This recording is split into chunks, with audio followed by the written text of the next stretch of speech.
Mesdames, Messieurs, bonjour, bienvenue à votre capsule d'information économique. Voici le taux du jour. Le taux de référence de la BRH pour la journée du 14 septembre 2023 est de 134,6921 pour $1. Le taux moyen d'acquisition pour la même journée est de 135,5966 pour $1.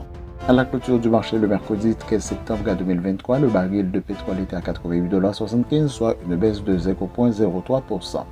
L'endettement mondial s'élève à 238% du PIB, soit 9 points de plus qu'en 2019. Face à ce constat, le FMI appelle les dirigeants politiques à prendre des mesures urgentes pour inverser la courbe de l'endettement à long terme. Le problème de la dette mondiale reste entier. Si elle a reculé en 2022 pour la deuxième année consécutive, elle reste bien plus élevée qu'avant la pandémie, d'après une note publiée le mercredi 13 septembre par le Fonds monétaire international appuyé sur ces dernières données à jour.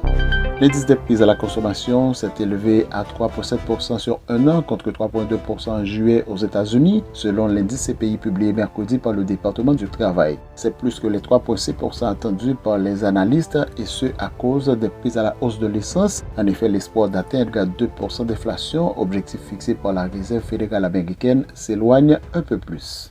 Cuba accueillera les 15 et 16 septembre 2023 un sommet extraordinaire du G77 plus Chine pour plaider pour un monde moins injuste. Pour l'île communiste en proie à sa pire crise économique depuis 30 ans, la présence de plusieurs chefs d'État de différentes régions du monde lui permettra de mettre en avant son rôle diplomatique. Cette réunion sera l'occasion d'aborder notamment les objectifs actuels de développement, le rôle de la science, de la technologie et de l'innovation, a précisé Antonio Guterres, le chef de l'ONU. Fin de la rubrique Profininfo, merci de votre écoute, à demain. Profininfo, une courtoisie du groupe Profin.